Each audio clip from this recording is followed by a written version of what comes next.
and constituency. Stay in the know with NNB. Get updated. My enemies' walls are bound to crumble, and to the floor their spears will fall. I've been made and sealed with love, but time to battle, I'll find them all. I felt the whips and remember chains, but my sword has been forged by my father's flames. Fight your fears and heal your pain, and victory will be in your name. I used to be weak, but I'm not weak no more. I found the strength of my ancestors deep down in my African core. I used to be frightened, I'm not afraid no more. The Father blessed me with the heart of a lion and a warrior soul. So no weapon that form against I shall not prevail. And no man that rise against I, that war they shall never win. Cause I will conquer, oh I will conquer, yes I will conquer them. Come on, let's conquer, oh I will conquer, rise up and conquer them. Tell them no retreat, no surrender. I shall fight till the end of days. I was born as a Makai warrior, and the Almighty God my blade. Fire burn all Satan carrier. Father loose all shackles and chain. This morning first thing as I wake up, King David turns Sam to the brain. Don't let your courage go down, keep it up. And if your heart rip up and stitch it up, don't let your faith them fall, pick it up. When my cup was empty, God fill it up. Don't take the devil contract, rip it up. And if your bad mind people to go meet it up, pass me the Congo drum and let me beat it up. God on my side, me no give it up. So no weapon that form against I shall not prevail. And no man that rise against I, that war they shall never win. Cause I will conquer, oh I will conquer, yes I will conquer them. Come on, let's conquer, oh I will conquer, rise up and conquer them. Thank you, Father. I want to say thank you, Lord. You are everything, Father. Thank you. Father, you alone shall guide me. No man shall lead my path. In the wind I hear your quiet whispers, and you heal my broken heart. Even some of my friends turn enemies, and they pray for right to feel. And remember you gave us your only begotten son, but we gave him the wound of flesh. Send down your warriors with the hello, they carry down to the end of days. No matter how the devil try trick me, unto you my soul I will give. Father, I know this time is coming. I can see the high tide raise. Without you there is no other. Could it be that we decide? No weapon that form against I shall not prevail. And no man that rise against I, that war they shall never win. Cause I will conquer, oh I will conquer, yes I will conquer them. Come on, let's conquer, oh I will conquer, rise up and conquer them. I am a man, I am a champion, I am a warrior. So who are you to tell me that I cannot make? Who are you to tell me that I am not the greatest thing that God ever created? Good morning, Grenada, Carriacou, and Petite Martinique. You're listening to Hard Talk Grenada. A very special good morning to those of you tuning in on 97.5 CitysoundFM, 89.5 CRFM, 91.9 and 91.5 RealFM Radio, 92.9 Sister Al Radio broadcasting from Hillsborough, Carriacou, and of course 94.9 We Noise Radio out there in Brooklyn, New York. A special good morning to those of you joining joining us on the live video feed, whether it's on Facebook, YouTube, Instagram, wherever you are joining us from. A very special good morning to you. And with me in studio this beautiful Monday morning is none other than my co-host, Mr. Roland Bola. Good morning, Senator Bola. Good morning to you, Ms. Duncan. And how are you? I trust that your weekend went well, that you got an opportunity for some rest, that your body feels rejuvenated, your mind has been refreshed, and you're ready to take on this week with all of its challenges that it may bring. I'm not too sure about the rest and rejuvenation. I had school start back, so I had 2 classes this Sunday, along with discussions and assignments already. So it was a very taxing weekend. But that is to be expected if you are doing distant learning. You expect that you're going to have classes, you know your timetable, so you need to be prepared mentally and otherwise for it. It's still exhausting. I didn't say it shouldn't be, but I'm saying you should be prepared. And good morning to Grenada. Good morning to our listeners. I don't want to yet get into that argument. You remember last week, those of you who were listening, when you were saying that yes, the Soufrière volcano is erupting, and I had to say somewhat like the way it does erupt on you at times, because these are the things that cause me to erupt with her, because she creates an argument where there is no need for an argument. If you have classes, you must prepare yourself mentally and otherwise. There are times when probably you may not be all up to it, and one understands that, but mentally you must know, because you have your timetable. And so when she tries to argue those things with me, we get into a kind of little bitter. You know what men consider an argument, women consider healthy discussion. I don't know that. I'm not a woman. I don't know what women does consider. I honestly don't. Healthy discussion, that's what it is. Yeah, so. Grenada, good morning to you. Thank you for tuning in to Hard Talk. It's a good morning. I heard Michelle saying it's a beautiful, beautiful, beautiful Monday morning. I know that it's raining. Beautiful. The clouds are grey. I left home in St. Andrews with grey clouds. I arrived in St. George's with grey clouds. In fact, I arrived in St. George's with a slight drizzle that has been going on for the last half hour.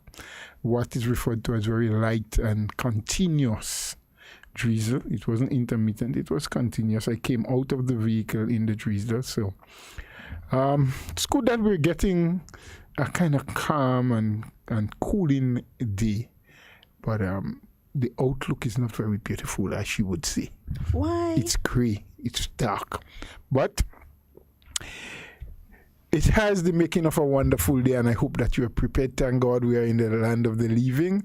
And so, my dear people, I really do hope that every one of you did enjoy your weekend. For those who did not have the very best because of some incident or accident that occurred in their life, we empathize with you. We really hope that something about today, something about the program that we're doing may bring you some sense of comfort, may show you a way in which you can improve on your feelings or whatever is happening to you. We have had some news of a farmer who lost his life. I'm not sure exactly where, and we'd look that up and probably tell you. It's an incident that occurred, I think it was yesterday. Apparently he was engaged in some tree cutting or debranching, whatever it was, and apparently that tree collided with him, and the details are still a little sketchy by our side. Maybe there are people who have heard more or know more, and as soon as we can get a bit more information, we're going to share it with you. But that family, we empathize with them, we sympathize with them for the loss. I think the farming community would be very concerned about what transpired. But we have to continue to move on. The challenges still remain. There's still the issue of how do we raise as government the necessary resources if we are to meet the promised demands, because government had promised and signed on for the 4% increase. At the same time, we pray and hope that there will be sensitivity in the whole issue and the whole matter, and that the unions and, of course, the public servants will have an air of understanding, and that this whole issue will be resolved in a very amicable manner, and there would be no need for conflict, for confrontation, or whatever the case may be. COVID-19 still on the rise, but we'll talk about these and a lot more as the morning progresses. Absolutely. And of course, it is Open Line Monday, so we are going to allow ample time for calls to engage in conversation and so on. Mr. Bola, this morning, very early, we want to touch a bit on COVID-19 because as we may, or most of us may know, there are a few islands around us who are really struggling to get a hold of or to manage the spread of COVID-19. We have been blessed, but I would say blessed but not immune. Blessed because we have been able thus far to manage appropriately any cluster, any sign of COVID-19. We have been able to manage the overall handling of the virus, and it's not to say that other countries or the countries around us are not doing the same. They're not trying their best to handle it. But of course, as we always say here, it's COVID-19 and how you handle it is based on your people, your population, what your country can really manage at the time. It was only over the weekend that Barbados announced that they have community spread.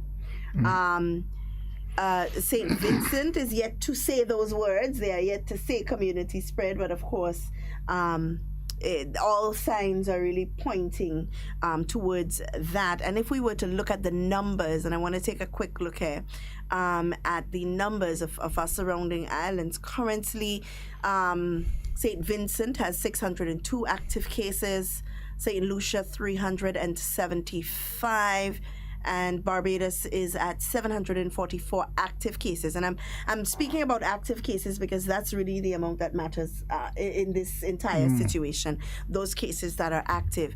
And how's Trinidad and Tobago, that's what I'm looking for here now. Trinidad is at 324. Which is good because they've come a very, very long way in terms of dealing with the community spread. From March to now, they've seen somewhere around 7,000, just a bit over 7,000 recoveries. Not recoveries, but cases in total. Right? Trinidad and Tobago. Yes. Go back and check that again. I think you're making a mistake there. Yep, 7,473 in total, but 7,015 have recovered. 7,015 has recovered, yes. But 7,470 right, in total infections in total. Right. So they're now at 324 cases. And I'm saying all of this to say we may look at ourselves as we only have 11 cases. We may look at it and say, well, we only have 11 cases. Why do we still have all of these stringent measures in place? Why can't we just manage the borders better, and that will save us from infection? Why don't we just close the borders? Everybody has an opinion on how this should be handled and how this should be managed. And I think, honestly, government, along with our law enforcement and the entire medical fraternity, nurses, doctors, nurses, assistants, everybody, the whole medical fraternity, they are doing an absolute wonderful job in terms of handling COVID-19. We may have our opinions on what they could do better, but for now, in my opinion, I think that they are handling it just fine. We can't just do what everybody wants done. We can't please everybody. What government will do is speak with the medical fraternity, speak with the experts, and figure out what is the best possible solution for us as a people. St. Vincent is not too far away. We still have active trade happening between Grenada and St. Vincent, Grenada and Trinidad and Tobago. And as that is happening, there is a risk. As long as that continues to happen, there will be a risk. The most that we can do as a people, the most that government can do for us as a people, is to put measures in place to protect us. And that is just the bare facts of it. you know? So we have to be mindful of these things, and we have to be careful when we are out there just speaking. And this is, of course, for people who hold an influence, people whose voices are listened to, people who the public takes seriously. When you go out there and you say things that people want to hear, whether it be true or not, whether it be logical or not, whether it be factual or not, you have to be careful. You have to be mindful of the influence that you are having on people and their decisions and how they choose to handle or how they choose to think about COVID-19 and what the government is doing to protect us. Mr. Bola, what do you think? My thoughts was just wavering there, wondering, what is it that runs through the minds of some people sometimes when they go out and speak out of tone, I can probably say, or with unfounded facts, with, giving an impression that they are an expert on issues and matters and try to guide people. And more often than not, the things that they ask of us or they request us to do are the things that are going to create problems for us. And we have to take it in strides. And we have to sometimes go back in history, because there are people who is unaware of the history. If you forget your roots, your branches would always wither, because the roots is what has to provide you, or through the roots is where you get your nutrients so that you can continue to grow as a tree. And so as human beings, the information we take in will either define us as better people or as people who are getting worse. Yeah. And so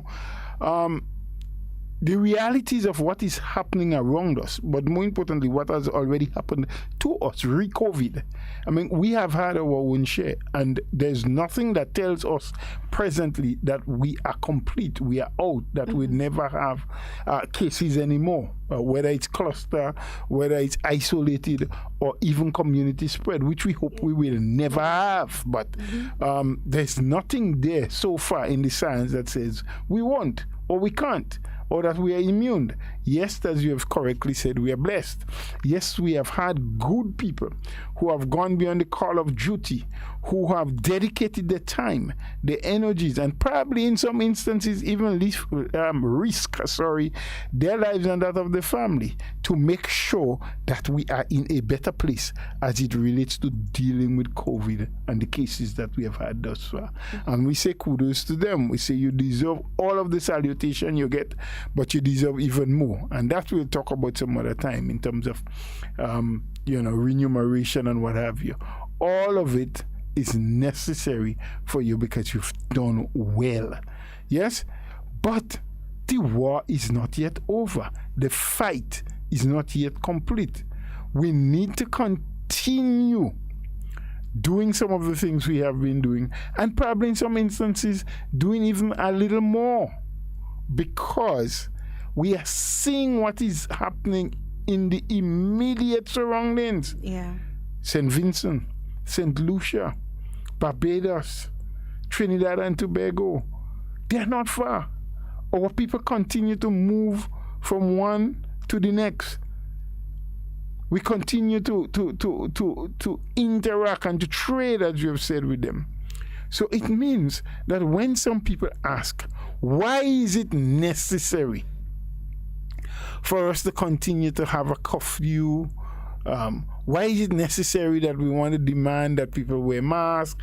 Why are we keeping the size of the crowd or of people having fun down to 20? Why is the government still saying that we need to go to restaurants and have takeaway? And why this and why that? The reason is we are not yet out of the woods. Yeah. There is not a clearance yet given by the world authorities, the World Health Organization, or the Caribbean Health Association.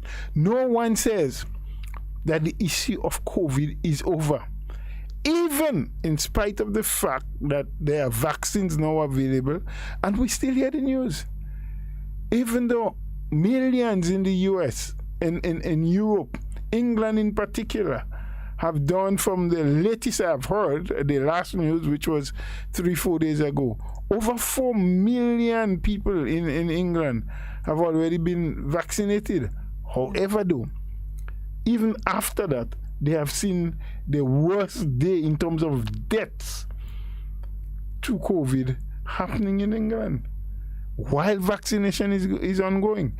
So while the vaccination may have its place and can do a lot to help, the effects will be more of a longer term. Yeah. The immediate things that have to be done is we need to continue as a people to observe and obey the protocols. Absolutely. Wear our mask. Be sanitized regularly by washing our hands with soap and water, or using an alcohol-based hand sanitizer, staying away from massive crowds. Once we're leaving the confines of our home, put our mask on. We're riding a bus, we're going into a store, we're just walking the street, because we may want to believe, look, I'm just walking the street, I'm not with a company, I'm not in any crowd, and I'm just going on my own business, my own merry way. What is the need of wearing a mask? But who tells you that a person coming from the opposite direction, going on their own merry way and not wearing a mask, but may be positive with COVID, and sneezes just when they are alongside you, just a few inches away from you? You think it's easy to walk into a sneeze and catch COVID, Mr. Bola? Well, I don't know if it's easy. But I mean, mentally. It has never happened to me. Mentally. And I don't want to think it. I want to avoid it. And that's what I'm saying to people. That is why it is necessary for us to continue to wear our masks. And that's not the only reason, but this is one of the reasons why we have been advised continue to wear our masks. And even on the buses, Mr. Bola, because I've spoken to a few busmen who continue to say that they have to beg and plead with some passengers to wear their masks on the bus. And those who are wearing their masks, some of them not even wearing it properly, so it defeats the purpose. Well, they're not wearing it, they just have it. Well, yes. To be wearing a mask is to be putting it on properly. Having your nose and your mouth properly covered. Yeah. So if you speak or you sneeze, the droplets don't get out. And vice versa, if someone else does a sneeze or a cough or something, that their droplets don't come out and contaminate you, but that the mask acts as a shield, between you and that individual or that other person who does that. So there's necessity for us to continue doing what we are doing. There is a good reason for us to safeguard ourselves and our family. I mean, many of us still live in extended homes, extended families. I mean, with a grandmother, with an aunt, with some senior person who may have some other kind of underlying sickness, some maybe diabetic, hypertensive, something. And from the science, we know that these people are much more vulnerable, are deemed much more to fall sick and probably become a fatality if they contract the COVID-19.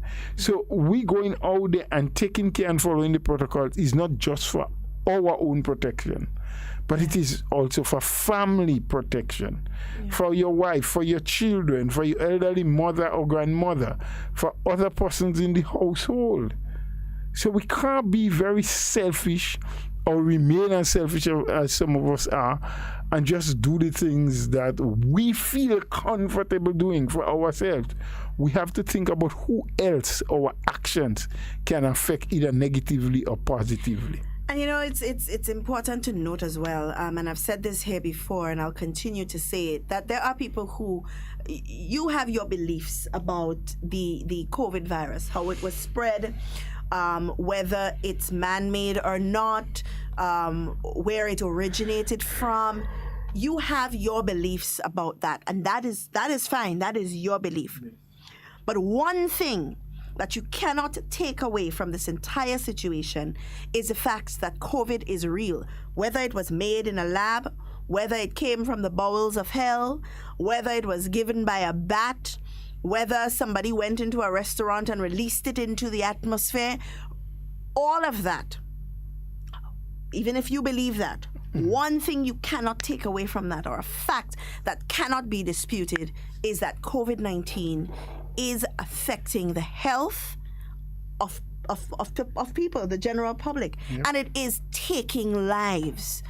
These are things that you cannot argue. So whether you feel like you want to argue about how valid COVID is, or where it came from, or who released it, or population control, whatever it is you want to believe, and that is fine, that is your belief. But what you cannot take away from this is the fact that it is killing people. People are dying. People are getting gravely ill as a result of COVID-19, and that cannot be disputed. And for that fact alone, we are asking that people follow the protocols, because it has been shown that these protocols that are being put in place, if done at the correct time, it's not that it's not working in some places, It is timing. Timing is what is so important in this whole situation. How you choose to do the things that you're doing to limit the spread and to protect the lives of people. Timing is what is most important. These things, these protocols have been proven to help limit the spread and in turn save thousands and millions of lives. That cannot be disputed. Well, that should not at all be disputed. There are some people that are brave enough to bring an argument on those issues.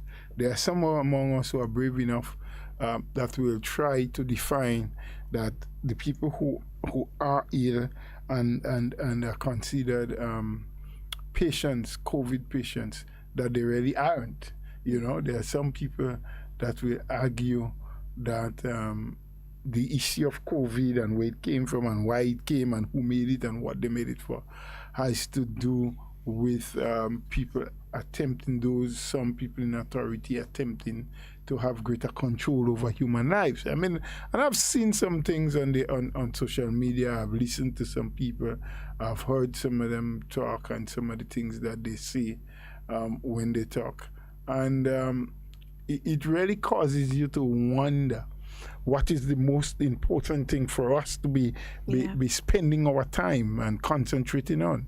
Is it where it came from and what it is meant to do, or understanding what it is doing and how do we prevent it? As you've correctly said, it is a fact that it kills people. There is evidence to prove that such things happen. Yeah. But there are evidence also to prove that if we treat with it in a particular way and we do the things that are necessary for us to do, we have an opportunity to be ahead and to be able to fight it and keep it at bay. Yep. And in Grenada, that have been done successfully so far. And kudos to those who are in charge, those who are the decision makers, those who are the policy writers, and those who are the policy implementers throughout Grenada, Carriacou, and Petit Martinique. The people who work at the nursing homes and the aged home, the home for the elderly, and the children's home, for taking that extra special care, for making that great effort to ensure that these people who probably are not as mobile as we, the younger generation, are, that they are kept safe. Yeah. The nurses, the doctors, the ambulance drivers, the security officers, the police officers, immigration customs, wherever you work and whatever role you play, whether you're a contact tracer or a nurse that is out there doing the PCR test and swabbing the people, your effort is what is making things look better for us. But also for all of the people who have religiously applied and obeyed the protocols, you too have to be commended. Because by virtue of you practicing what you were asked to do and doing it in an efficient and effective manner, you have aided in the reduction of the number of cases that we have. Yeah. But our work is not yet over. We still have to encourage others to do. And those who are still a little hard-headed and believe that this thing is just a hoax and people are just trying to, excuse me, to take control over your life, you better start thinking twice. You better start looking around you.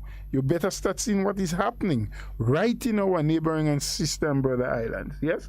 So I don't know that people do not still want to argue. There are those who have their own theory in their heads, and they will continue to argue it. And I say to them, all power be to you. If you think that you have a point of contention and something that you can argue, go right ahead and do it. However, though, be cognizant of the fact that people are getting ill, people are suffering, people are dying, and it's not only human health that is being affected, but as a result of human health being affected, our social and economic life is being thrown into a tailspin. And in order for us to get things back on track and to be working again so that our people can continue to receive the benefits that they deserve, we have to first get this issue of COVID-19 under control. Absolutely. And guys, we're going to open the lines at this point, but I want to throw a question out there, Mr. Bola, because of course the conversation is now very strongly surrounding vaccinations. Now, let me not say we've all.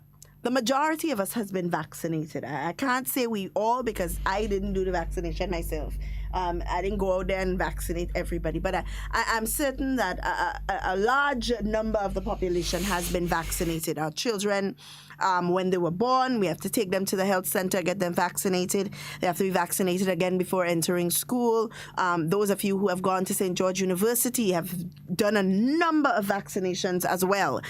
So vaccination is not something that is foreign to us. We are accustomed with vaccination, but I believe in my opinion, that the conversation surrounding vaccination has become very contentious simply because there are a lot of conspiracy theories surrounding COVID itself. So people are a bit skeptical as to why vaccination, what the purpose of vaccination is for, and if they will or will not take vaccination. And personally, Mr. Bola, I see no problems with vaccination. We've all been vaccinated. Vaccinations are meant to help our immune system fight off things that we have not yet been exposed to, new viruses, new diseases, things like that. We've been vaccinated from things like measles and chicken pox and polio and tuberculosis and all of these things, malaria. A lot of these things we have been vaccinated for. And some people are still being vaccinated, for those, yes. Absolutely. You know, so the question now lies, if we had an opportunity to be vaccinated for COVID, if tomorrow an opportunity presents itself that we are to be vaccinated, will you or will you not take the vaccination, and why? You know, and that's a question I want to put out there to the callers as well as they're calling in to involve themselves in the conversation, because it's good to know where people's minds are at, what they understand by vaccinations, what they understand vaccination does. And then it helps us as well to channel our conversations, because if the wide population has absolutely no idea what the purpose of a vaccination is or how it works, then maybe it's a teachable moment. Maybe it's a moment for us to bring someone that can better explain to you and I and to the listening population what the vaccination is really about and what it does. All right, we have our first caller on the line, so let's take that call. Hello, good morning. Good morning, my dear. How are you doing? I'm good, Miss Jacob. How are you? You sound so somber. What's wrong? Oh, boy. Girl, if I tell you, eh? But tell me, that's why I'm asking. Morning. How are you doing? I am well this morning, my dear. How are you doing? Oh, boy. I ball up in that pharmacy up there. Oh, my God. And why were you bawling? The ball? You see the guy, the tree fallen? Yes, well, I ain't see him. I hear about him. He walking with teacher Thomas and I know him. Okay. So it was a sad moment for you. He's a brown skin guy. And teacher and brother Bola, the boy get attack. The boy, the wood fall across his chest. And the piece gone down. We don't know if he think he hot or what. Oh, so piece penetrated his chest. Yes. Oh, that's awful. That's awful. And then the thing is, those children they want to go with them. He say he don't go and stay for too long. He go by himself. Oh God, brother. Boy. But you know, it's a very sad moment. It's not something that any one of us would want to rejoice about. No. I mean, losing the life of any individual. He could walk. When I tell you he could walk, he could walk. It's a bad thing, but when it is in such tragic circumstances, a man doing something by which he creates livelihood for himself and his family, and he meets his death, he goes to his maker. It's even more sad. But you know what, Miss Jacob, we can take comfort in the fact that I think the master knows best and he knows why. He knows best than to leave him there suffering. Yes, he knows why. I mean, these are the comforting words that we have to share with the bereaved, with the family members. We have to let them know, hey, as humans, we have very little control over these things, you know, what happens and how they happen and why they happen. The questions will always be asked, but my dear, I think you should keep courage, you should continue to pray, and let's pray for the family, you know, the children and whoever is left behind, so that they can deal with it, they can take it in slowly, but understand what has happened and continue their life. If you see that picture, and if I tell you where that picture come out quite from America, and they send it on the lady phone in the thing. Well, somebody here had to send it to somebody in America, and they send it back, right? Yeah. So people do that. The technology has just to take out no picture of me. Yeah. You tell them to take out no picture. A lot of mercy. I'm going to drink some water. Do that and relax yourself and continue to pray. That's what we can. And you have to be strong for the family, yeah? You have to help them, yes. The family, and those good children. Yes. Yes. So try and have yourself a good day still. And you too, darling. Yes. God bless you and love you. Thank you. We love you too, Ms. Jacob. Bye-bye. Yes. All right. It's a sad incident, but we still need to do the many other things. We have to be concerned about those who have gone, those who have left, suffering people behind. But you know, the question still is vaccination. What do we do? We have the opportunity. We have a call on the line. Hello, good morning. Good morning, Mr. Duncan. Morning, sir. Good morning, Mr. Duncan. How are you? Morning. Mr. Buller, you know, as you and Mr. Duncan was saying, that, you know, sometimes in life, you know, what we hear people question, what people speaking about, like, and they leave me the most important thing, they leave it out. As the question, as you always say, like, the people question, where it came from, who brings here. But one thing to focus on, it is here, and it's taking life. So that is what we should focus on.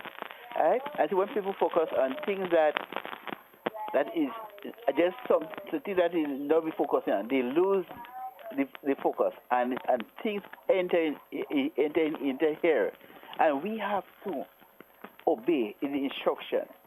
No, so when you ask the question where you come from, after where you come from, it doesn't stop nothing. But you reach here already, so we have to do what we're supposed to do. And as parents, we have children. We have to protect our children, and every parent's role is to protect the family. You protect your family, and if you, as a parent, we have to set the example. And many times we want to condemn the young people for not doing what they should be doing, but we do it. So if we are children see we as parents and our adults doing what is right, then children will follow. They will follow because they're looking at the adult as an example.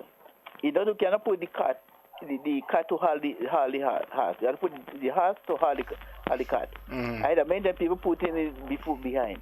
Right? Asking the question, where you came from? Who brings here? What is important that we have to protect ourselves and protect ourselves by wearing the mask. Because when you say you don't believe that here, okay, let's say you don't believe, but you don't show. If you don't believe, but you still don't show, what should you do? You should still take the first thing, the right and the correct thing is to wear your mask. Because with someone with the coronavirus, you will not see that mark on the forehead. You will not see that mark on the chest. You don't know who is who. So as you enter out in the public, you have to protect yourself.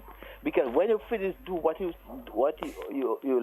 left home to do, you still have to go back home to your family.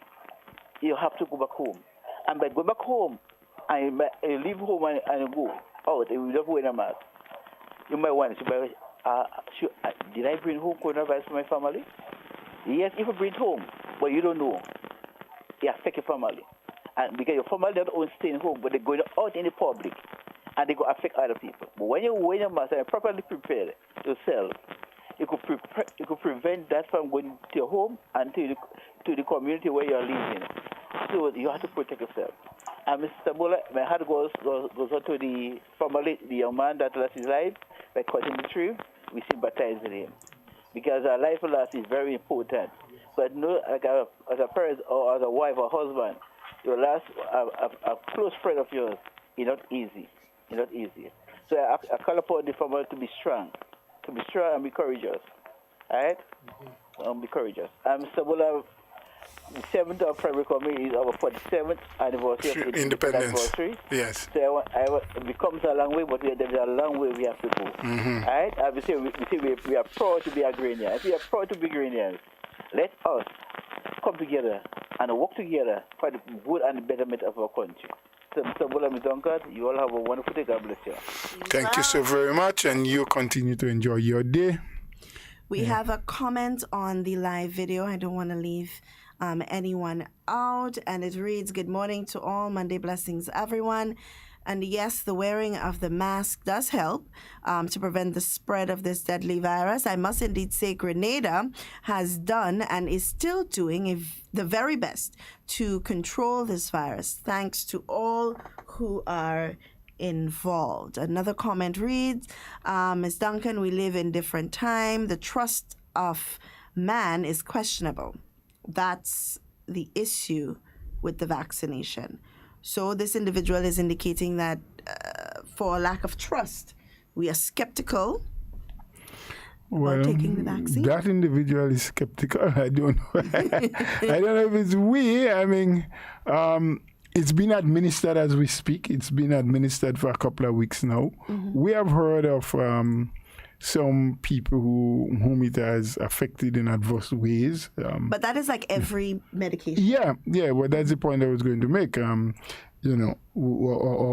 bodies are all slightly different, and the way one thing affects an individual, it may affect another one slightly different. But by and large, people are those who have accepted, those who have been vaccinated, have not been acting indifferently, so to speak. So the question still remains, and we ask the callers to consider, and you can call in with whatever issue you have, but that is one of those we want you to consider. If the vaccine becomes available sooner than later, and we know it will be at some point in time. I can't say when. I don't have that information, but I know based on what the Minister of Health and also sounded by the Prime Minister, that active work is in the making to achieve some. By whatever means, they are attempting and doing their very best to get some so that they can start vaccinating Grenadians as soon as they have everything in place, have the vaccine in hand, have the people who have to administer it understand what they're supposed to do, train them, and then set up the centers, different areas where the local people can go to get it. Now, when that becomes available, the sooner the better, as I say. What will be your take? Will you accept it, or will you continue to argue that it may be a conspiracy, it may be something to give world dominance to some country, because you hear a lot of things that the vaccine is a cheap. They're trying to put in your system so that everywhere you go and every move you make, they'll be able to see. It's a way of keeping us in servitude. I mean, you hear some things and then you wonder how some people dream up and come up with all of those kind of ideas. It is up to you to make up your mind. And it's rather funny that it would take all of this. I mean, when you think about it, for those conspiracy theorists out there who believe that it's a way of population control, that it's a way to give governments an opportunity to chip the population and to invade your privacy. I mean, we are in a technological era where everything that happens to us, we put it out there on the World Wide Web, right? You have social media. Voluntarily, we put it out there. No one forces us. Exactly. So why are we so afraid? If government or governments around the world leaders had to track us, you ain't think they would do it via maybe TV? I don't even want to entertain the thought. It's just, I don't even want to put it out there as an argument. I don't even want for people who don't have it in their mind, I don't even want them to start thinking that way. Because, with technology that is available, I don't know why, as you correctly said, this is something that governments want to do. Why do they have to affect or infect people, and then come with a vaccine? There's so many other ways if that is the intent to get it. So I don't want us to go down that discussion lane. Just want people to call and say, listen, I don't like someone said, well, boy, it's different times, and they probably just don't trust. I was speaking to a gentleman who said to me, boy, he find the development of that vaccine was so quick. These people know that there were going to be an outbreak of COVID, and they started preparing long before. Well, I don't know, and I mean, the coronavirus is not in itself a new virus, as we have heard from the beginning. What it is that particular strain is different. So we need to understand that, and we never know. Maybe the medical experts and scientists and so were already working on some sort of vaccination long before to help bring about some way of rescuing people, because coronavirus has affected people now for quite a long time. Not, as we say, not this particular strain. So maybe they were in an advanced stage. I'm just dreaming up in my head the possibilities for those who question why so quick. Is it really good, and why not? As we have said, technology has advanced 100-fold. In 25 years ago, 30 years ago, it took you so long to download information. Now you get information from any part of the world on any issue, downloaded in the wink of an eye, probably. So probably that is not something we should worry about too much. Absolutely. Yeah. Guys, the number to call is 440-7377 if you're calling locally. If you are in the diaspora and you want to give us a call, the number to call is 347-329-3101. You can also call us or send us a message via WhatsApp at 440-7377 as well. Mr. Bola, we're going to take a short break because I do want to give opportunity to government notices and so on that we do have to play. But guys, the question still remains. If tomorrow we wake up and we realize that we are able to take the vaccination, what would you do? We have the vaccine available. That's my question. What would you do? I will take my vaccine. You will? I will. And I will encourage my family and friends so to do. And you would encourage your family and friends so to do? Yes. Okay. a lot of people may be skeptical because they're thinking about the time frame as well. I would admit I was also very skeptical when I considered the time frame and so on. But of course, as situations in your life change, you realize the importance of trying to protect your life and the life of your family at all means necessary, you know. So I would take the vaccine when it becomes available. I mean, I've been vaccinated for all sorts of things. I probably don't even remember. Well, I guess you won't, except you can find your card, as they call it, your immunization card. And that is a good thing. People need to go and look at your immunization card. If you can find it, because yes. we got most of our vaccinations when we were far younger and under the direct control of our parents. Yes. So the card will say what we were vaccinated for. Okay. We have a call on the line. Let's take that call before we take the break. Good morning. Morning. I speak Bolo and Duncan, please. Hi. And yes, you're live on Hard Talk. Yes. Hello? Morning. Hi. Good morning. You're live on Hard Talk. Yeah. Morning, Sister Duncan and Brother Bola. Good morning. Morning to you, sir. We're very well for the moment. Yes, I want to compliment you all doing a great job, but don't forget about conspiracy theory. You're on the right path. Thank you. What I want to do is compliment. Thank you for the new year. I'm glad to hear your voices, and that Miss Duncan is back.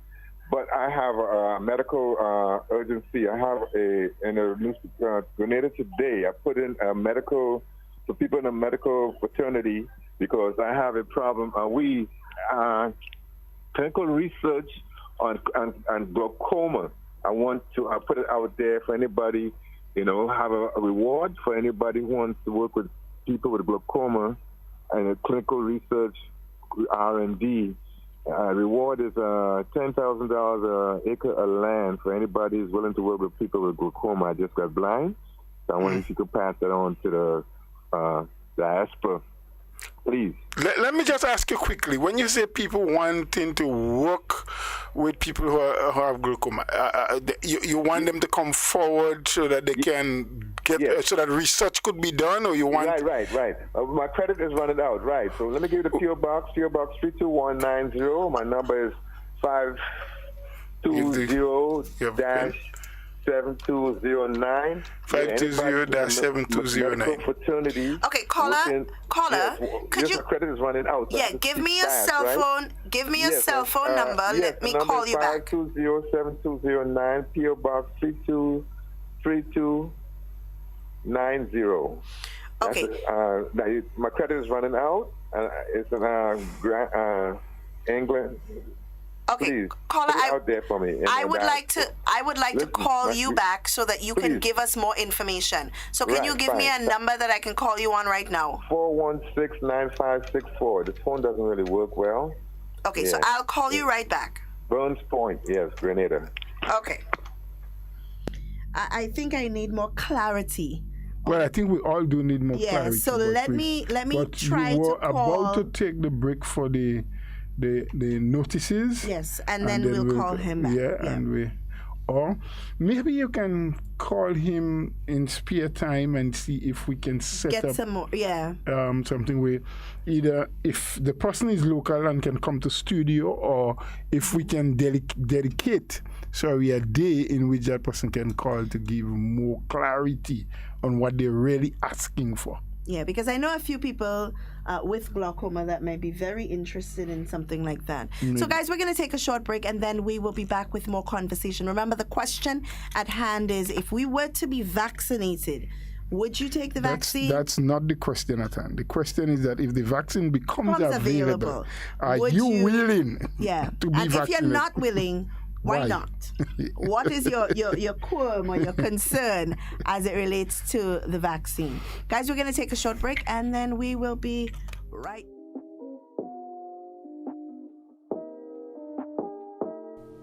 Hello, these are your government notices for today, Monday, January 25th, 2021. I am Carleen Peters. The public is advised that the Department of Births, Deaths and Marriages has been relocated to its original office as of today, Monday, January 25th, 2021. The office returned to the first floor of the ministerial complex, Sir Eric Matthew Gerry, Botanical Gardens. Operating hours are from 8 a.m. to 3:30 p.m. The government of the People's Republic of China, in collaboration with the government of Grenada, is offering scholarships for persons to study in Chinese universities for undergraduate programs, master's program, and doctoral programs in the academic year 2021 and 2022. For further information, please contact the Scholarship Desk, Ministry of Education and Human Resource at telephone number 440-2737 or 417-9762 and via email hrd@moe.gov.gd. The deadline for applications is January 29th, 2021. Farmers interested in plants for the 2021 plant distribution season are advised to have their applications in no later than January 31st, 2021. Application forms can be collected at all district extension offices, the propagation stations, and the Ministry of Agriculture main office at the Ministerial Complex Botanical Gardens. The cost of plants range from $1 to $5.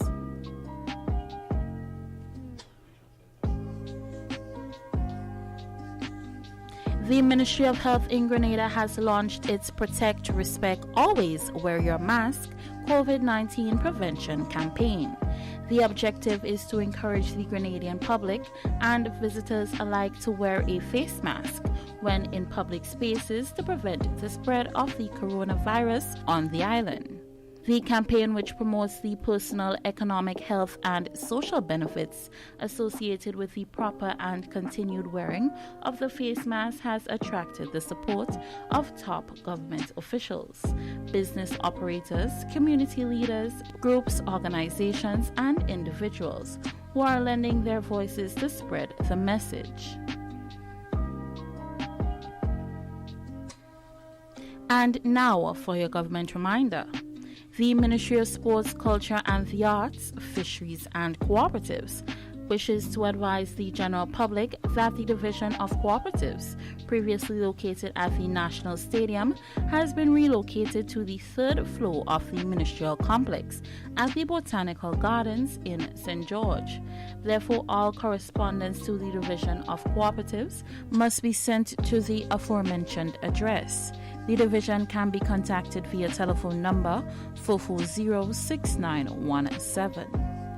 The Ministry apologizes for any inconvenience caused and thanks the general public for their continued cooperation.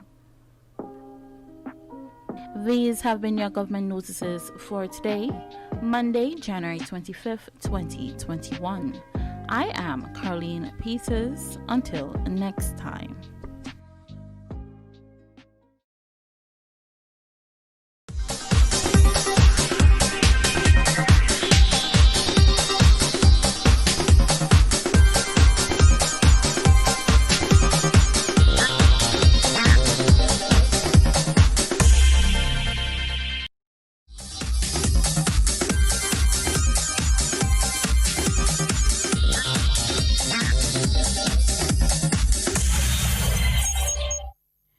All right, guys, and we are back. We have a message on the WhatsApp that says, good morning. The corona vaccine was researched through artificial intelligence, hence the quick generation of the vaccine. Medical research is on a more technological side now, hence there are not so many human and animal testing. We have a caller on the line. Hello, good morning. Good morning. I just want to make a contribution, please. Yes, I want to get some information. I listened that somebody calling on glaucoma, and I'm very interested because I'm sick with my glaucoma eyes, and that is the reason why people must listen to Hard Talk. You get all the information. So I want to know what's the current situation that the discussion Mr. Duncan have with the individual off the air. We didn't do it yet. Okay, we have not called him back as yet. We'll do so after the program is aired, so that we can get more clarity really on what he's speaking about. Because I'm not sure. I'll keep posted with you and follow it up. Okay, no problem. All right. Thank you. Yeah, because I'm not sure if he's speaking specifically to people who have glaucoma or to people who would like to assist people who have glaucoma. Yeah. That is where I'm not too sure about. So maybe if he gets some more credit and can call before the end of the program, that would probably be great. We have a... But we will call. We will. We will. If he doesn't call back before, we have an obligation to find out what it is. There's a comment on the live video. It says, Ms. Duncan and Mr. Bola, if it comes and I have to take it personally, I will. Well, I believe once we get it, the if we can underline, because I know that the not attempts, I want to say, but there's active work through the Ministry of Health and whatever other external sources that they have. They're actively working. In fact, I think the minister optimistically said the hope is that by the end of the first quarter, they're about the first quarter of this year. So we're talking January, February, March, end of March into April. They are hoping by then that they may see the first dosage of vaccine, if all goes well, based on discussions that they're having. So more likely than not, we're going to have it this year. What time in the year, it's still up in arms to say. So we will have it. And then the person said, if I have to take it, well, I think most of us should want to take it because it is one of the known ways so far where we can become immune or protected from the virus. Yes. Yeah. Maybe over time, other methodologies may come on stream, but as of now, it's the only known way by taking the vaccine. Yeah. You know, so. And for people who are wondering, and I'm not an expert, obviously, but I do a lot of reading. You can read yourself on how the vaccine works, how what it's really meant to do. So basically, from my understanding, is that a vaccine is meant to, recognize the invading germs or viruses or so on and produce antibodies. Now, we know that antibodies are proteins that are produced in the immune system to help us fight diseases and so on, right? And then, of course, it remembers the disease and how it fought it before so that it can fight it again in future, right? So basically, that is how a vaccine would work. So it limits the amount of adverse effects that you can have or the amount of damage a vaccine can do on the body because it remembers how it's fought it before and it knows how to produce antibodies to fight it, right? For those of you who are saying, oh, well, if they force us to take it, I ain't taking no. I don't think anybody has to really force you. When you look at the current situation, when you look at how many people are dying as a result, and you don't know what your situation may be. You may think you're strong and you're healthy and you're fit, and then you get COVID, and that is the thing that, that throws you down. So you just don't know.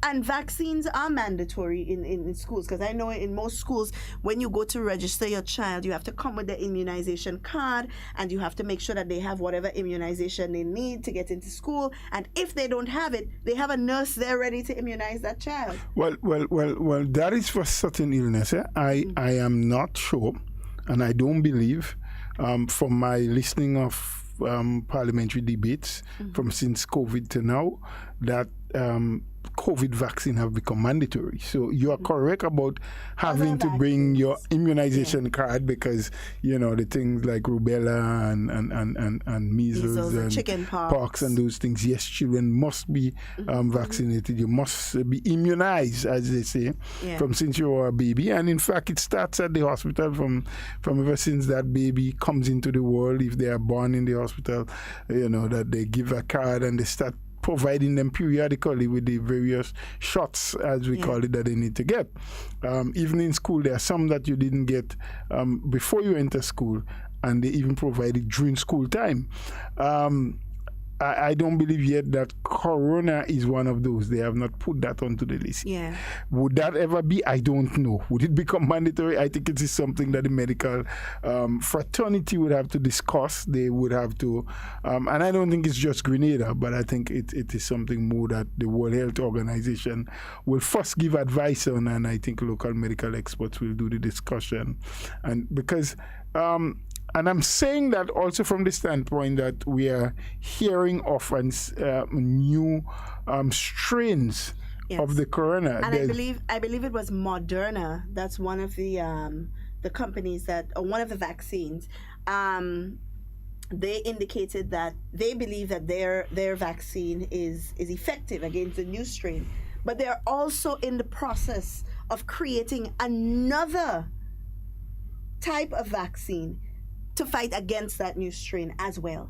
Well, you're talking about new strain with the knowledge that there was a new strain found in England. And recently, South Africa. That's what I was going to say to you now. Now, the one in South Africa, as far as I understand, is even different from the one found in England. Mm-hmm. So in other words, we're saying new strains. Yeah. Not just different from what we presently know, but the one found in Africa, based on the information that I've received, is also different from the one found in England. Mm-hmm. So I'm making the point that it appears, and we're still in very initial stages, early days, with the new strains, that this virus is mutating regularly and are coming out with different strains. So whatever it is that we have now to fight it, it can reform itself so that it comes with a strain that is able to deal with whatever protective measures we have. Over time, the experts may be able to find something that can significantly weaken or eradicate all of them, all of the different strains. And then it may become mandatory that everyone takes the vaccination. For now, it is voluntarily, not mandatory. Mm-hmm. But my advice will be, from all that we've heard, we have heard the good, the bad, and the ugly about vaccines. We have heard all kind of theories. But I want to lean on the side where I believe it is better for us to take it than not to take it. But That's just my advice.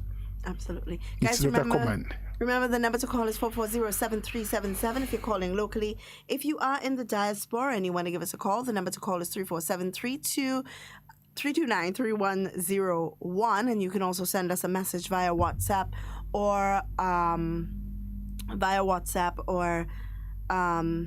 you can give us a call as well. We have a message, on the live video. It said, I'm heading from a good source on herring, I'm sure.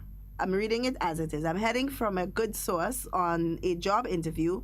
One was told to get a job, they will have to be vaccinated, and that's in the USA. I won't say it. Oh, he's hearing. So he's hearing from a good source that people are being told on job interviews that in order for them to be hired or to get the job, they would have to be vaccinated. Well, I mean, businesses are now looking at ways in which they can start moving again at maximum capacity. And if that is one of the ways in which they can ensure that their workforce is safe, then people will do what they have to do.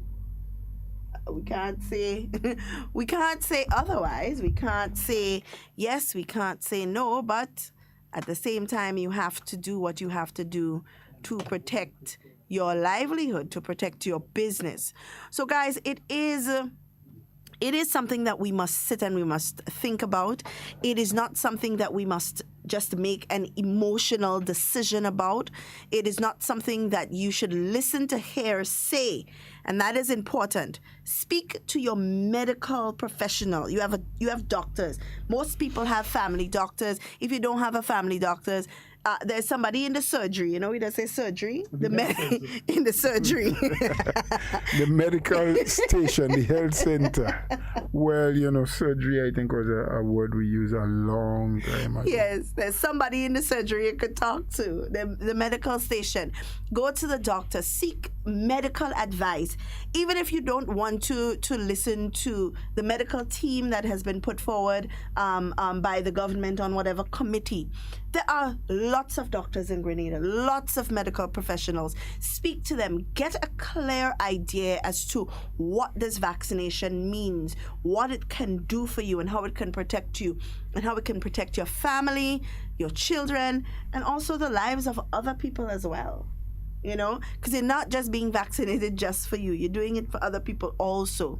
So don't just make a decision based on the fact that, well, I have a conspiracy theory, or I've heard a conspiracy theory that they're saying this or they're saying that. And I know in the Caribbean we are very skeptical when it comes to these kind of things. In our nature, that's how we are. But we are watching. We will have enough statistical data to go by. By the time the vaccine gets to us, we will have sufficient information for us to base our concerns on.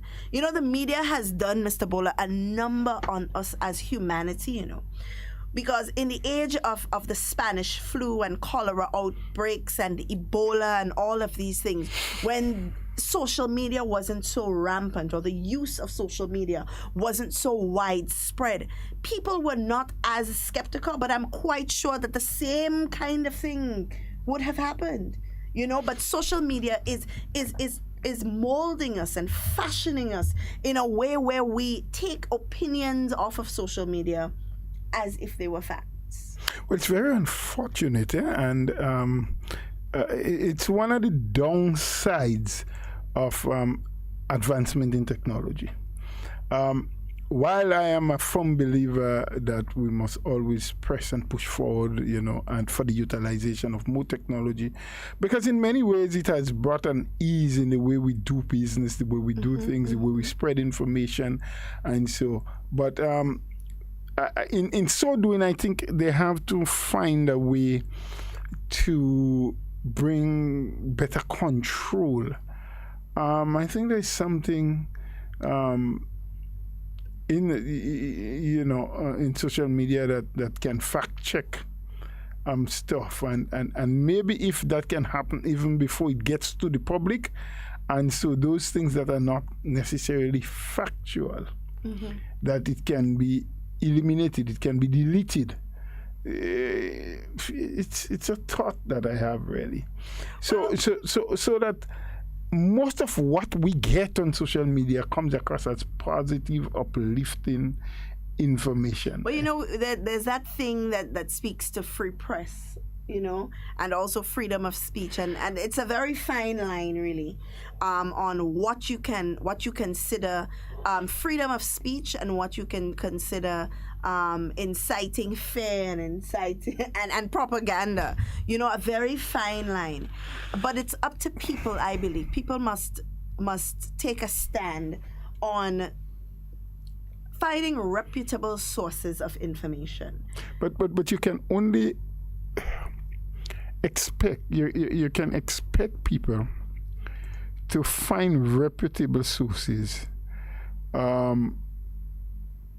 if they are, and I want to say that carefully. I really need to say what I'm saying carefully, because I don't want to give an impression. You see, if I am totally ignorant about any subject matter, and I go on to this platform, more likely than not, what I read, I would want to assume that it is factual. Right. Now, if I have some basic knowledge an understanding of a subject matter, of an issue, and I read of the social platform, whether it's Facebook or whatever it is, I may be guided to ask a question, to wonder, because I have a basis and I have some basic information. And so I can question that this doesn't sound too right. But added to that, some people give themselves titles, whether they are legit or not. And so sometimes you're reading up a piece written by Dr. Duncan. Yeah. Who is Dr. Duncan? I don't know. But Dr. Duncan sounds like she knows what she's saying. So having no knowledge at all, I tend to accept what I get there. And only to find out later on, and probably even after practicing what was offered, that what Dr. Duncan put is total hogwash, or there is not a real Dr. Duncan at all, but that's just the person social media title or name. So, I mean, there's still a lot of things. So while we advise people to try to get and to gravitate towards things that are positive, how does people decipher, especially for those who have absolutely no clue on a particular subject matter? And hence the reason I said that if there isn't yet, there must become a way in which things that are put out there can be sifted, and sense can be separated from nonsense. Yes, that's the reason why I'm saying that, because it's, in my mind, it's a little bit difficult, and I'm not an expert on when it comes to these things. I don't like, and I don't fancy it. I have a basic knowledge, and I would look at certain things, I'll read things, but it's not my cup of tea. It's not something that I frequent as much as you.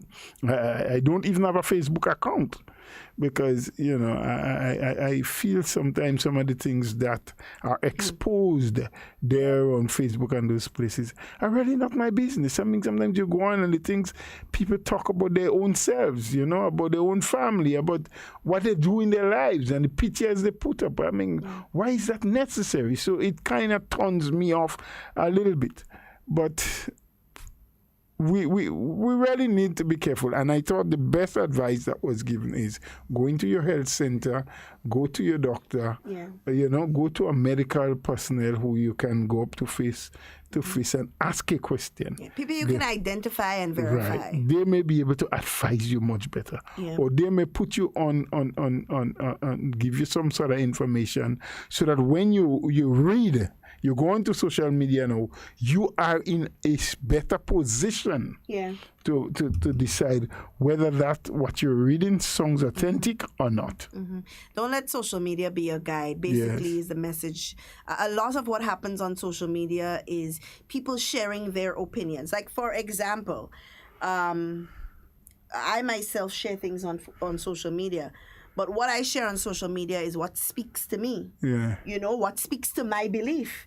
So if I believe that the government is doing total hogwash when it comes to COVID, then I would go and look for things that represent what I believe. If I believe that they're doing a marvelous job, which they are, then I would share things that would promote that. If I believe that COVID-19 is a hoax, I would look for information that justifies my belief, and I would share that information with you, so that when I say what I say, it is justifiable based on what I present to you. If I believe that the vaccine is meant to kill people, I would look for sources where people have died as a result of getting the vaccine. Now, that may not be a true representation of what is actually happening, but it feeds and it justifies my opinion, and it justifies my objective as well. And that's a very good word you have used there, objective. Yeah. What is the objective sometimes of some of the people who put out stuff about any particular issue on social media. What's the objective? What do they hope to gain? And so you spoke about what you may do as an individual because you're trying to be sincere. But what about those who don't have any sincerity in what they do at all? Yeah. What about those who would like to create an atmosphere where there is great uncertainty and turmoil and drama because it suits and feeds into the objective that they want to gain? So you have people doing it for many different reasons. And so we just have to be careful and we have to teach people and we have to expose people to all of the possibilities that can happen from their going on social media and picking up information.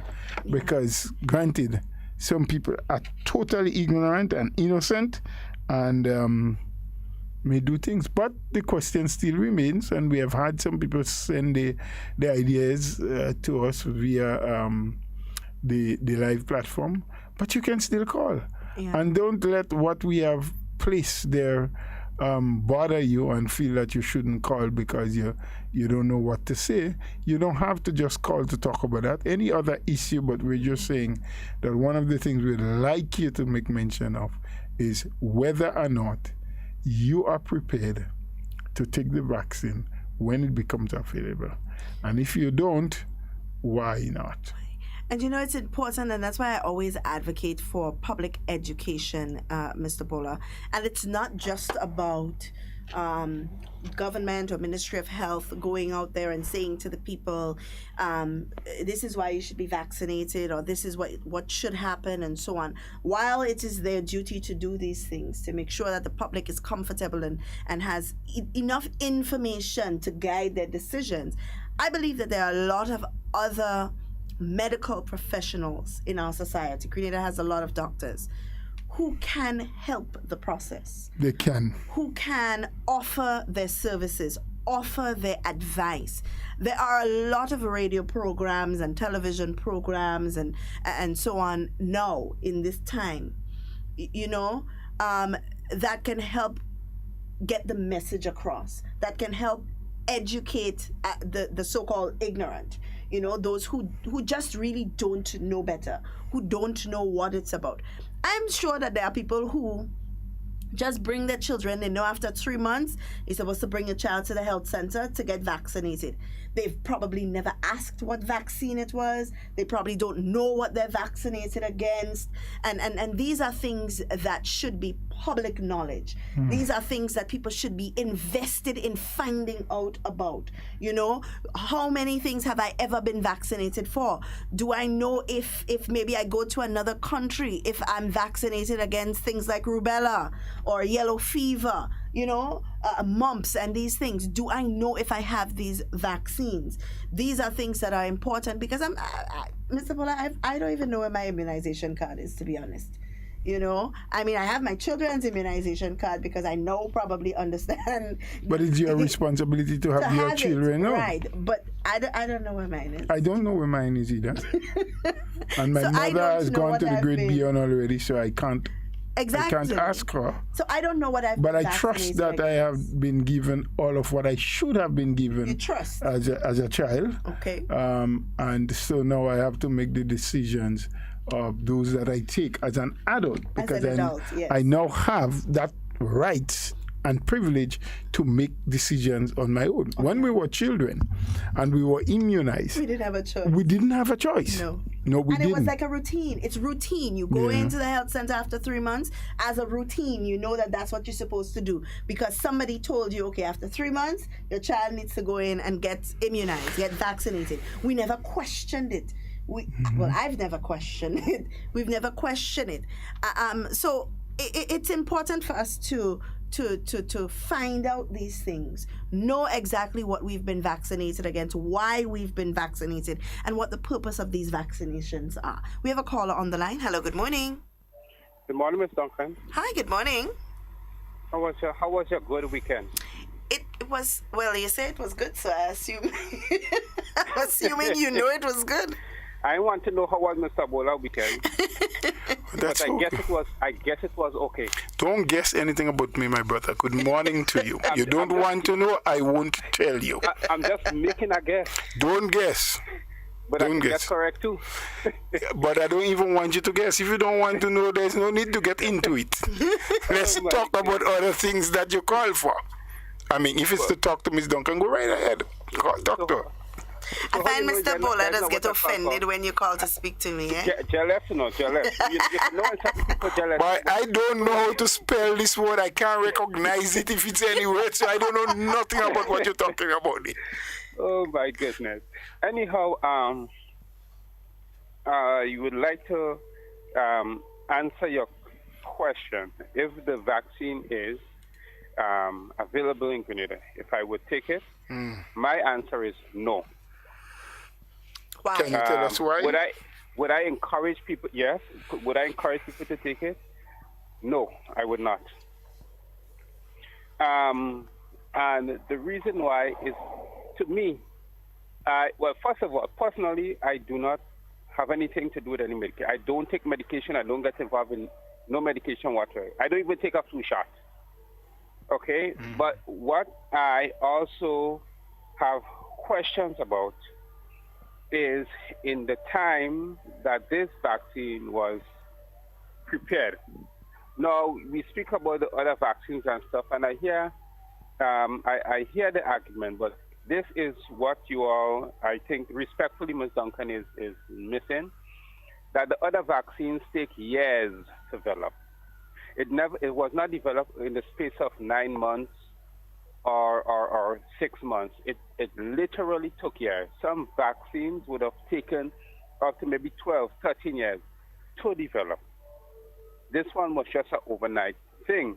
This is me speaking. And you have, and another thing that I'm very much suspicious about is that, and you can fact check me on that,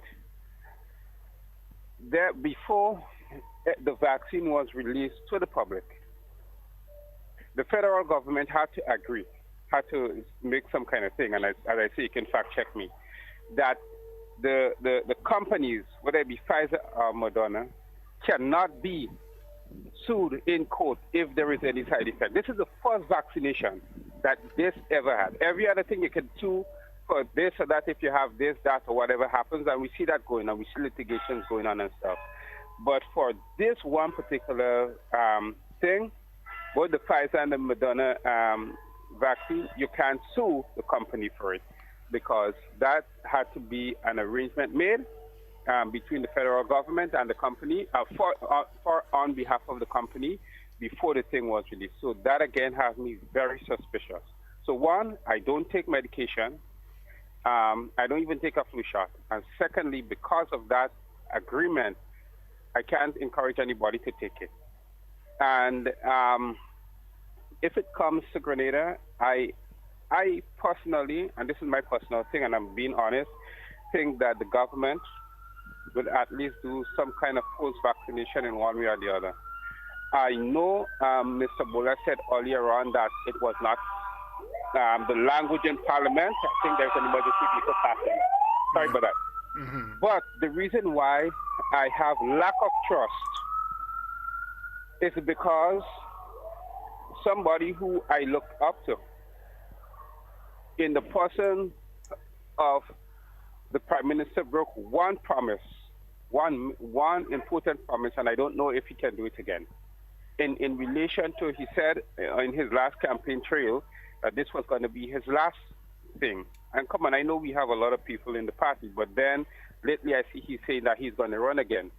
You know, so this, just this, I mean, he can do what he wants, you know, but just because of this, I have questions.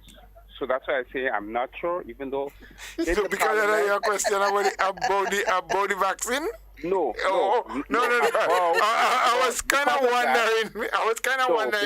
Because of that, I have questions as it relates to Grenadians being mandatory, a law passing to make the vaccine for the citizens of Grenada mandatory. because of that. Even though, that's why I said, even though it was not said in Parliament last time they were in the Parliament, but anything can come up at any time. And because of the PM broke one promise, he can do something else again, just out of the blues. That's just my personal thing. Was that really a promise? He said he had no intention to run again, but when he said that was going to be his last. Yeah, but when he said he will, he did say something else. Not just that he will. He did say that he's. I heard you, and I'm not arguing that fact. I'm just saying that he also did say that it was as a result of the encouragement of his colleagues. Mm-hmm. That is why he's going to go back. No, I'm saying that he was not a good leader, but I think no. I know we're not going all day. I'm just saying. I think in this organization, the New National Party is the only political organization in Grenada that has multiple leaders, people with leadership quality. And I think, it's not the topic for today, that could be discussed another time, but I really think that even with encouragement from his colleagues, I think we should try to push up some more young people in the thing, people getting old, people going to die out. Let the party remain vibrant, Don't let the party die as we had one time a vibrant party, GULP, and afterwards it died because of the leader. We don't want that. We know that Grenada has a very good party, only one good political party with good leaders. People who is willing to talk the truth and not lie. People who is willing to research and give people facts. Not like the other parties. Not like the other parties with the S. So that's what I think. That's why I think more like now, over the past 5 years gone, more people should be, put in the forefront and thing. I know the party has that thing, but I think they could have done a little bit more. This is just my personal thing, but no hard feelings. It's just... Well, we hear you and we respect you. Right. But these are the reasons. Basically, personally, I would not take the vaccine, and I would not encourage anyone to take the vaccine because of things. So everybody has a different, different way of thinking. So that's it, and have a good day. You have a blessed and wonderful day, my brother. Well, everybody's entitled to an opinion of why, and this is why we are doing this, to really get an understanding of where people's minds are at as it relates to the vaccine and why they wouldn't take it.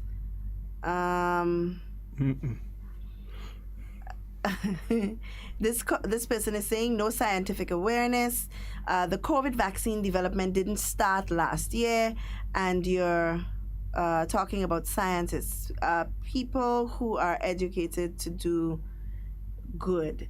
And I want to agree with this person here because, as you said earlier, COVID, not COVID in itself, but the coronavirus is a virus that has been around for a very long time. I remember when we initially started hearing about coronavirus, and they brought the Lysol can, and people were like, look, it's been here so long because look, it's at the back of the Lysol can. We have to remember that over time, viruses mutate. They get stronger, their DNA change. So you may get a worse version of something you've had before. And this is what is basically happening. So for years, they've probably been looking at the coronavirus, looking at the vaccine. But then also we have to take into consideration something that someone said before, that there are more technological advancements, more resources that are now available to these scientists to do things at a quick, and we should be happy about this, We should be glad about the fact that we are now at a place in our lives where we can have these things done at a quicker pace. People are skeptical, yes, and you have a right to be skeptical, to look, to observe. There are millions of people who have already gotten the vaccine. Many millions. Millions of people who have already received the vaccine. So we are looking cautiously. We are not even close yet, I don't believe, to getting the vaccine here in this region. So we have enough time to look at what is happening outside and elsewhere and see what is going on to really make a determination on whether you want to take the vaccine. Let me see here. I have a couple comments to read. I'm looking at where the person is, someone on the WhatsApp is saying 2 years versus 13 years is a frivolous argument. 13 years ago, we had pagers, rotary phones, gas guzzlers as cars. Today, we can be in the sewer on your cell phone, and your cell phone can ring. Electric cars, etc. Eat breakfast in New York and lunch in Grenada, which is a very valid point, which is the point I was making earlier. You have more resources, more advancement. So some of these vaccines, like the vaccine for measles and malaria and mumps and yellow fever and tuberculosis, these are vaccines that were made years 40 ago. years ago. Decades ago, you know? And in those times, we had limited resources. We had limited time to study people with these viruses, to make replications of these viruses to study in the But lab. also, as a result of the work done in making vaccines for those, these also help. Because there are certain commonalities there. While those viruses are all different and acts, there are certain commonalities. There are certain things that you don't have to reinvent the wheel about. Yes? So you eliminate all the commonalities and you look for the differences, and that's what you're working on a vaccine for. Yeah. What is different about corona from SARS, from bird flu, from Ebola? What is different? And the differences is what, because you already know what to do for what is common in it as the others. So, I mean, I am not a medical personnel, neither am I a scientific mind, but I just think, respectably so, that the caller has his point. That's what he believes. But I also believe, like you, and I've said it even before he called, that the advancement in technology and so... Mr. Bola, my mother just WhatsApped me and she said to make sure that I say I was vaccinated privately. Privately? By a private doctor. Because you know you can do it at the health center, or you can go to your private practitioner and they would vaccinate you as a child as well. That is not what we want to know. We want to know. She wanted to make sure. Well, that's not what we want to know. That's what she said. We want to know where your immunization card is. That's the only proof that you were vaccinated. I guess she's trying to say that, well, if I was vaccinated privately, that the doctor would have a copy of my vaccinations. Yeah, so you don't have an immunization card. I don't know. Your only proof to us that you were vaccinated is not what your mother said. It's coming forward with your immunization card. Let's see. Absolutely. But you know, we still have to be cautious. We still have to be, and mind you, there are people out there who are as yet not going to be able to take the vaccine. Like, for example, we know that people who are already immunocompromised, people taking chemotherapy, people who have really bad illnesses that affects the immune system, they are being asked to wait before they take the virus. People with really bad the vaccine, not the virus. The vaccine, Lord. The people with really bad allergic reactions and so on, they are being asked to wait, and for good reason as well. It's like if you were taking a few years ago, a few years, I had an anaphylactic shock as a result of being allergic to penicillin. Now, mind you, if I had never gotten a tonsillitis and it was in such a bad way that they had to give me the penicillin, I would have never known, Mr. Bola, that I was allergic to penicillin. In the same way with the vaccine, it's new. You've never taken it before. You do not know if you are allergic. You do not know what kind of reaction it's going to have. And that goes for any drug. There are people who are allergic to paracetamol, people who are allergic to Panadol, people who are allergic to certain antibiotics.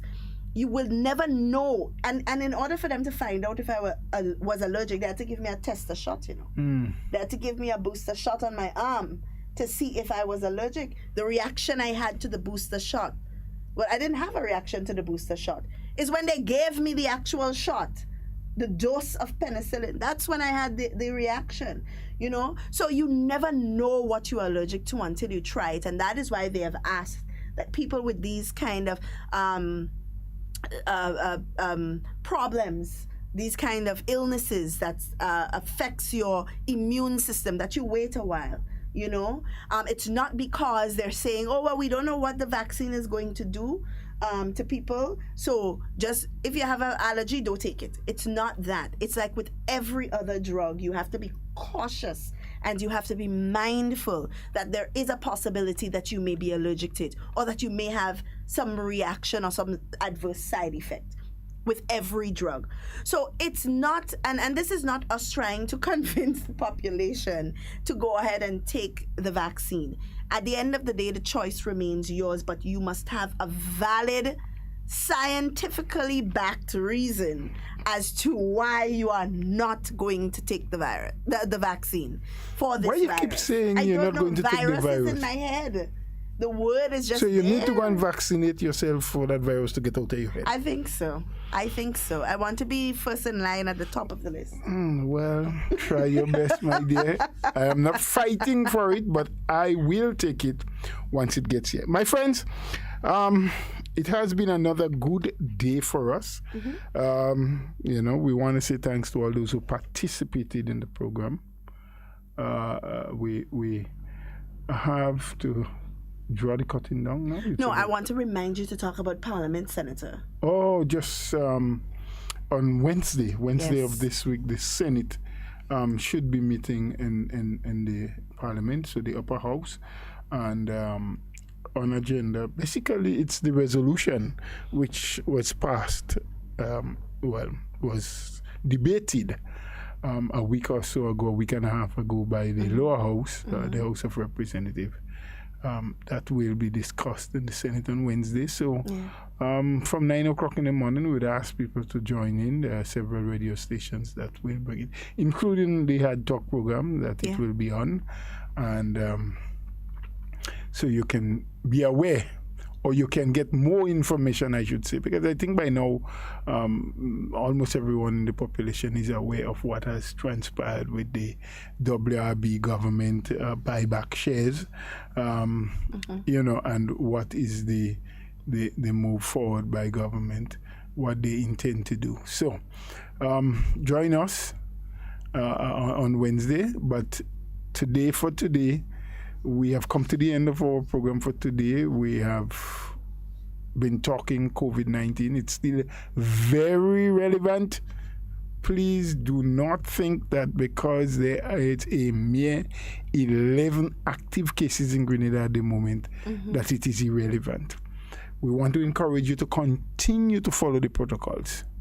Wear your mask. Continue to keep away from large crowds. Make sure that you sanitize as often as you can, or wash your hand as regular as is possible using soap and water. Yes? Continue to eat the right food so you can continue to boost your immune system. Do research, you and your family, or ask questions about the vaccination, what it will do, what it won't do, what are some of the side effects that they have already found out from the millions of people who have already taken the vaccine. And start preparing yourself and making your decision as to what you will do when it becomes available in Grenada. Absolutely. We only want to advise you here. We only want to encourage you. We wish that you would do the correct things. We are looking at our neighboring islands. We are looking at our brother and sister states close around us. They are having a tough time. We do pray and hope that they will be able to bring some measure of control, especially St. Vincent and the Grenadines. There's a lot of interaction with them and Carriacou, Petit Martinique, and Grenada by some extent. And so if things continue to worsen for them, it means that there is an even stronger possibility that what is spiraling out of control in St. Vincent can easily be crossed over into Grenada via Carriacou and Petit Martinique. So our prayer should be with them, and I encourage everyone here to continue to pray for our medical staff in Grenada, for all the people who have been making the decisions and thus far have been getting good results. We need to ask for God's guidance and strength upon them. But as we do that, we need to pray for our sister countries and like Trinidad and Tobago and St. Lucia, who, by the way, is also in a very bad state, maybe not as much active cases at the moment like St. Vincent, but the government there have indicated that, look, while we fight this virus, we can't afford to go into a total lockdown anymore because our economy is doing so badly at the moment that to go into a total lockdown is to shove us right into the dungeons, because we don't even have the money for a stimulus package. And the government came out and said so to the people. So it means that they have a double whammy. We are still very, very fortunate here in Grenada. Yep. We still have jobs, salaries are being paid on time, we are taking good control. We are not out of the woods, but you know the authorities and the powers that be are doing their very best. So let's pray for them. Let's continue to let good sense prevail. Let's give each other a chance, but let's also pray and hope that our neighboring and sister islands in the region will be able to control as well. So have a good day, everyone. Continue to stay positive, continue to follow the protocols, continue to remember that COVID is still very relevant and that we cannot let our guards down and take anything for granted. All right, guys, we've come to the end of our program for today. And like we say here every day, in whatever you say and whatever you do, be safe and be secure. We always want to be talking with you. We don't ever want to be talking about you. So please do enjoy the remainder of your day and stay tuned for the National Report. It's been wonderful talking to you.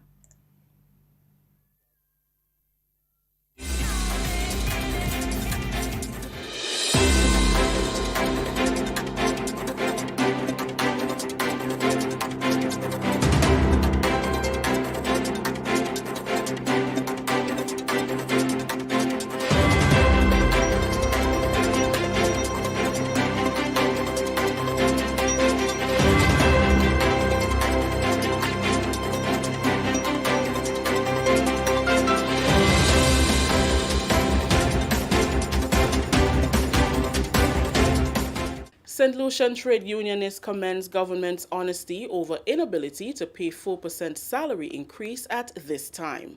We'll have details to this story and more in the National Report.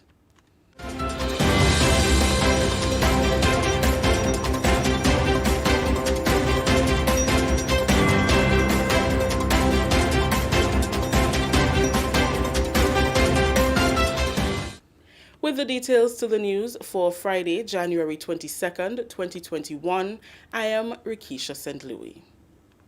The General Secretary of St. Lucia's largest public sector trade union has commended the government of Grenada for the level of transparency it has brought to discussions with trade unions and staff associations regarding its request to defer the 4% salary increase for 2021 to public officers. In its request for a deferral of payment, which amounts to $13.2 million, government explained that the COVID-19 pandemic has placed undue burden on its financial resources because it led to a reduction in revenue generation, while at the same time, government had to take immediate emergency policy action to provide support to households and businesses, which involved significant unplanned expenditure.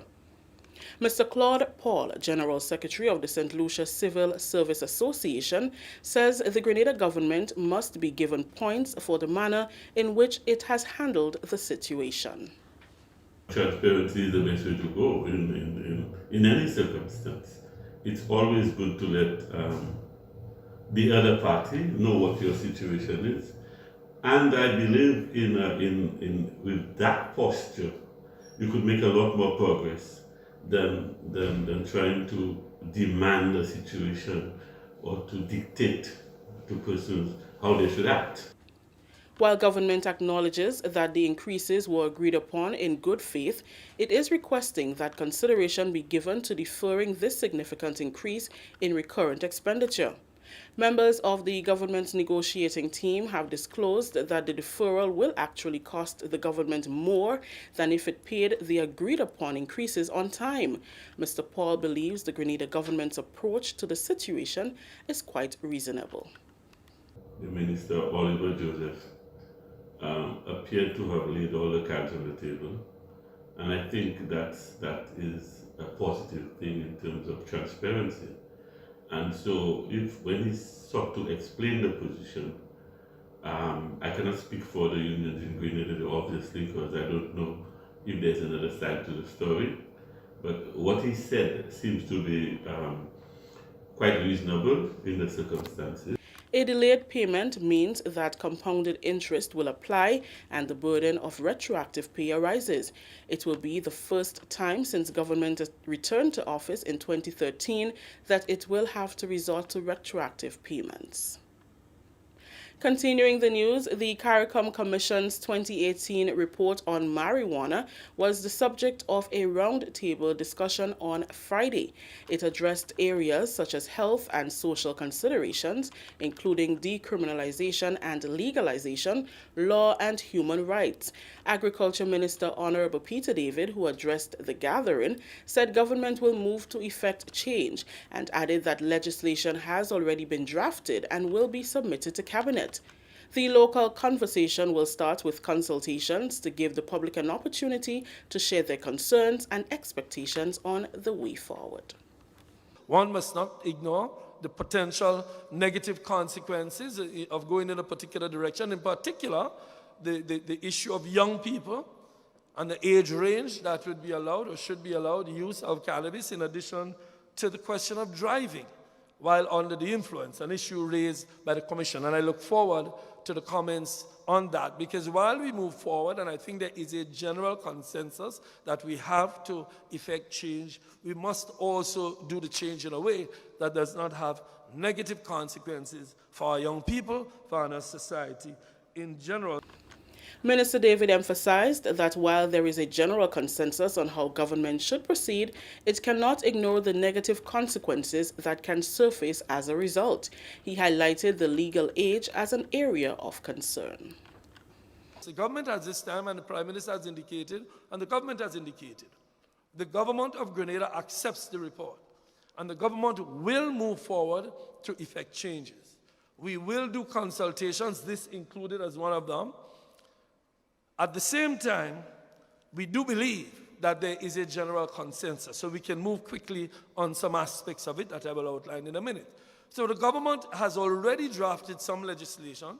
That legislation will be submitted to the Parliament and allowed for discussion for some time, and certainly the Conference of Churches, the IAGDO, and all these organizations will have an opportunity to comment.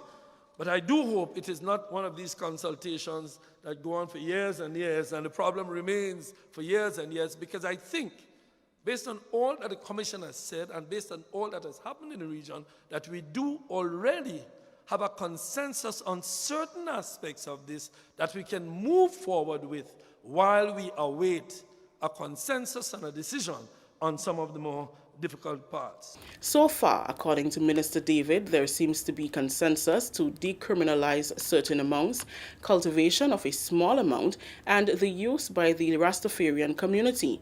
The discussions on cultivation for medicinal use will commence. However, it may take longer than anticipated. Cultivation for medicinal purposes and for possibilities of economic benefits to the country. I want to commend the report too for spending some time on that. Because I think as a society we have to take control of that and ensure that we use it in a way that benefits our society and benefits our farmers. We need to have much more discussion on that, and that may take a little longer time. So in the medium and long term, the issue of medical marijuana and the issue of cultivation may take a little more time, but we have to begin that process of discussion today. So there's a short run, the medium, and the long run. Minister of Finance, Public Utilities and Energy, Honorable Gregory Bowen, participated in the ministerial plenary meetings of the 11th session of the International Renewable Energy Agency IRENA Assembly, which was held virtually this week. As the supreme decision-making organ of IRENA, the Assembly, comprising 163 members, is the major global platform for inclusive and diverse discussions on all facets of the energy transition worldwide. The session brought together heads of state, ministers, and energy decision-makers, as well as multilateral organizations, global stakeholders, and private actors to reassess long-standing assumptions, perceived barriers, and default decisions. Participants also discussed the energy transition as an investment for the collective future of countries and the planet. The overarching theme was COVID-19, energy transition. During the discussions, members reflected on the needs and priorities of their respective countries and shared their experiences towards achieving a green recovery, which in turn will inform the future work of the agency. Heads of state and ministers of IRENA member countries also committed to raising their ambition to reducing carbon dioxide emissions from all sectors and to accelerating the transition to renewable and clean energy by 2030 in their second naturally determined contribution, the second NDC, to the United Nations Framework Convention on Climate Change. In his presentation, Minister Bowen reported that Grenada has already submitted its second NDC to the convention and is committed to transition to renewable energy by 2030. Our renewed commitment is to reduce greenhouse gases emissions by 40% of the 2010 emissions levels by 2030 through interventions in the following sectors: energy, including transport, waste, forestry, industrial processes, product use, and hydrofluorocarbons. We'll also leverage mitigation co-benefits of adaptation actions. In the area of electricity energy generation, the focus will be transitioning to renewables through investments in solar, wind, and geothermal, with a target of 50% by 2030, up from only 1.5% at present. The minister advised IRENA that to achieve its ambition, Grenada will require support in a number of areas, including the strengthening of regulations, grants, and concessional financing. Grenada is committed to ensuring that its energy policy is followed through oversight and monitoring, strengthening the newly created enabling legal environment for renewable energy and energy efficiency implementation, following the removal of the barriers imposed by powerful fossil fuel private sector interest. To fully implement the mitigation measures contained in this NDC, Grenada will require grants and other concessional financing, support for capacity building and institutional strengthening, and access to appropriate technologies. Specific support sought from IRENA will include strengthening of regulations, policy and strategy formulation, technical institutional assistance, and grants and concessional financing for targeted investments. Minister Bowen also thanked IRENA for facilitating the grant assistance from the UAE Caribbean Renewable Energy Fund for a solar battery PV hybrid system, which will be implemented in 2021, moving electricity generation on the sister island of Carriacou to 50% renewable. This is the National Report. The news will continue after the break.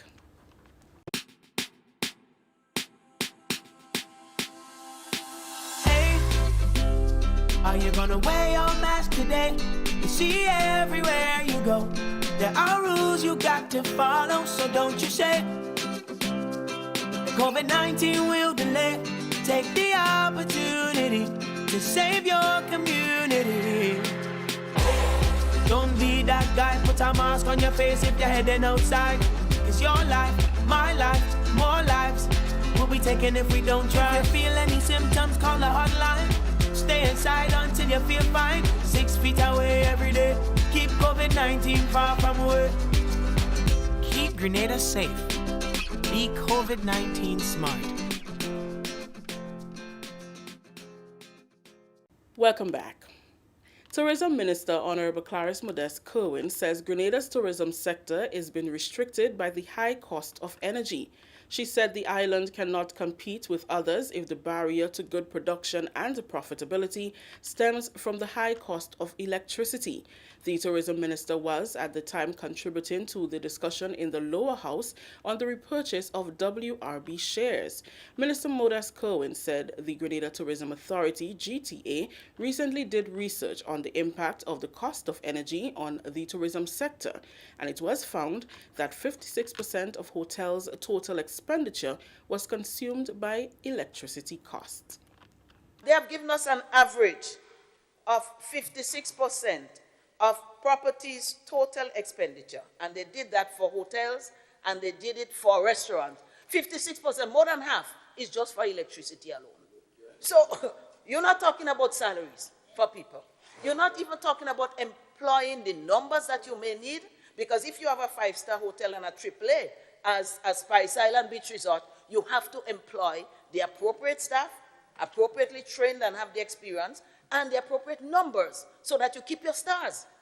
And if you have to spend all of that for more than half of your revenues for electricity alone, it hinders you, it impairs you, it restricts you to how much you can spend on your staffing, how much you can spend to improve the plant, because you have to be constantly upgrading, and we should be, but owners are seriously restricted by that. She listed the friendliness of the people, the tourist attraction sites, as contributing factors to the recurring growth in the sector. The cost of electricity affects the room rate. And if we check, and when I go to meetings, they always say Grenada's room rate is high and cannot compete with others. Thank God for a beautiful country, a beautiful environment, and thank God for wonderful people that keep people coming back. But if it was just the cost alone, Mr. Speaker, we would fail abysmally when we compare to others. That story just ended the national report for today, Friday, January 22nd. Recapping the top story. St. Lucian trade unionists commends government's honesty over inability to pay 4% salary increase at this time. On behalf of the entire news and production team, I am Rikisha St. Louis saying thank you for joining us. Until next time.